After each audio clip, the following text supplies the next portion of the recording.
Assalamualaikum. Di sini aku bakalan kasih video pembelajaran yang pastinya bagus banget tentang perkembangan ilmu pengetahuan dan teknologi di Indonesia. Simak baik-baik ya. Pemerintah Indonesia telah berupaya mengembangkan ilmu pengetahuan dan teknologi bagi pembangunan bangsa dan negara Indonesia. Kepedulian terhadap perkembangan ilmu pengetahuan dan teknologi sudah dikembangkan sejak masa kolonial. Kegiatan ilmiah tersebut dimulai pada abad ke-16 oleh Jacob Bentius. Pada akhir abad 18, pemerintah Hindia Belanda mendirikan lembaga ilmu pengetahuan dan teknologi yaitu Batavia Wetenschapppen Wetenschappen dan Lembaga Biologi Molekuler Eijkman atau biasa disebut BGWK dan LBME. Lembaga ini adalah pelopor Museum Gajah dan Perpustakaan Nasional Republik Indonesia yang sekarang kedua-duanya berada di Jakarta.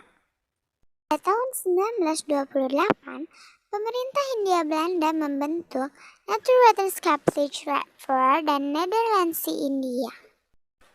Pada 1948, lembaga tersebut diubah menjadi Organisasi voor Natuurwetenschappelijk Onderzoek atau organisasi untuk penyelidikan dalam ilmu pengetahuan alam yang dikenal dengan OPIPA. Pada tahun 1956, melalui Undang-Undang Nomor 6 Tahun 1956, pemerintah Indonesia membentuk Majelis Ilmu Pengetahuan Indonesia atau MIPI dengan tegas pokok membimbing perkembangan ilmu pengetahuan dan teknologi, memberi pertimbangan kepada pemerintah dalam hal kebijaksanaan ilmu pengetahuan. Pada 1962, pemerintah membentuk Departemen Urusan Riset Nasional Dumeras dan pada 1966, pemerintah merubah Dumeras menjadi Lembaga Riset Nasional atau Lemeras.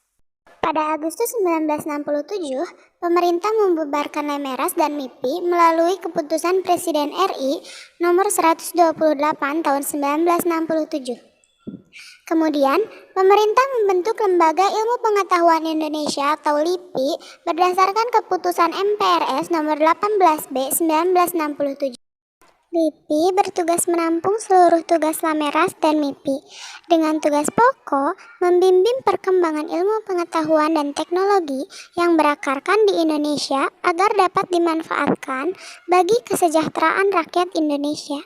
Setelah Indonesia merdeka, perkembangan ilmu pengetahuan dan teknologi di Indonesia terbagi menjadi dua dekade. Pertama, pada tahun 1945 sampai 1960, bangsa Indonesia mulai mengerti arti teknologi produksi. Hasil dari pengenalan ilmu pengetahuan dan teknologi yang pertama, yaitu pembangunan pabrik semen di Gresik, pabrik kertas di Belabat Magelang, pabrik gelas dan kosmetik di Surabaya yang dibangun pada dekade 1950-an. Yang kedua, pada tahun 1976, dengan mendirikan pabrik pesawat terbang di Bandung dengan nama Industri Pesawat Terbang Nurtanio, IPTN. Teknologi di Indonesia pun mengalami perkembangan dalam bidang komunikasi. Pemerintah Republik Indonesia membeli satelit yang namanya Sistem Komunikasi Satelit Domestik Palapa, SKSD Palapa. Dan lembaga siaran radio dan televisi mengalami perkembangan pesat sejak kemerdekaan Indonesia. Perkembangan industri pesawat terbang berawal ketika Presiden Soeharto memanggil pulang ahli aeronautika lulusan Universitas Aachen di Jerman, yaitu B.J. Habibie pada tahun 1974. Soeharto menugaskan Habibie untuk menyiapkan segala hal terkait pembangunan industri dirgantara nasional. Kemudian, B.J. Habibie mengembangkan industri-industri strategis dengan mendirikan Badan Pengkajian dan Penerapan Teknologi (BPPT) sebagai langkah awal perkembangan industri strategis. Di BPPT, Habibie merancang dan mengembangkan berbagai industri strategis di Indonesia melalui Badan Perencana Industri Strategis (BPIS). Dari BPIS dikembangkan industri pesawat terbang Nurtanio IPTN di Bandung, perusahaan armada laut PAL di Surabaya, Badan Tenaga Atom Nasional di Sempong, Industri strategis menghasilkan karya nyata seperti IPTN menghasilkan pesawat sebagai sarana transportasi udara di Indonesia. PT PAL membuat berbagai kapal laut sebagai sarana transportasi laut. IPTN beroperasi pada tahun 1976 dalam mengembangkan industri ini. Habibie menggandeng industri pesawat terbang di Eropa seperti MBB, CASA. Salah satu wujud dari kerjasama ini diperoleh lisensi pembuatan helikopter NB0105 dan CN235. IPTN hanya memperoleh ahli teknologi tinggi berdasarkan lisensi yang dimiliki. Tahap berikutnya, IPTN diizinkan untuk merakit pesawat-pesawat tersebut. Setelah perakitan berjalan dengan baik, tahap berikutnya pemberian izin untuk memproduksi komponen-komponen pesawat di Indonesia. Salah satu hasil dari IPTN yaitu NC. Tahap berikutnya, IPTN diizinkan untuk merakit pesawat-pesawat tersebut. Setelah perakitan berjalan dengan baik, selanjutnya adalah pemberian izin untuk memproduksi komponen-komponen pesawat di Indonesia. Salah satu hasil dari IPTN yaitu NC212, helikopter NB412, NAS332. Pertumbuhan IPTN yang begitu pesat sehingga mendorong industri-industri pesawat dunia bekerja sama dengan IPTN, diantaranya General Electric, industri pesawat terbang. Boeing, salah satu industri pesawat terbang terbesar di dunia. Kerjasama yang dijalin adalah peningkatan kemampuan manajemen IPTN agar efisien dan mampu berproduksi secara maksimal. Indonesia merupakan salah satu yang mengembangkan satelit secara mandiri untuk komunikasi lokal, nasional, dan internasional. Sistem komunikasi satelit yang dikembangkan oleh pemerintah Indonesia dikenal dengan sebutan Sistem Komunikasi Satelit Domestik Palapa (SKSD Palapa). Satelit ini digunakan oleh pemerintah Orde Baru dalam menyatukan wilayah Nusantara melalui komunikasi dan informasi. Pengembangan SKSD Palapa generasi awal dalam pengoperasiannya didukung dengan pengembangan 40 stasiun komunikasi di bumi yang tersebar di 26 provinsi di Indonesia dan 14 tempat-tempat strategis lainnya. Pengembangan satelit SKSD ini menjadikan Indonesia sebagai negara berkembang pertama yang memanfaatkan satelit untuk komunikasi domestiknya. Dalam rangka memperlancar hubungan dan pertumbuhan ekonomi, teknologi ini dikembangkan oleh anak bangsa Djoko Daroeku Sukawoto, yaitu teknologi Sosrobahu. Pada tahun 2014 dibangun jalan tol di Papua yang menghubungkan kota Sorong dan Manowari. Selain teknologi Sosrobahu, pembangunan jalan tol juga memanfaatkan cakar ayam yang ditemukan oleh anak bangsa Sadiatmo.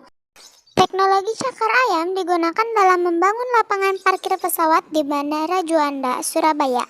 Kemudian, teknologi ini terkenal ketika pembangunan jalan tol menuju Bandara Soekarno-Hatta yang berada di atas rawa-rawa.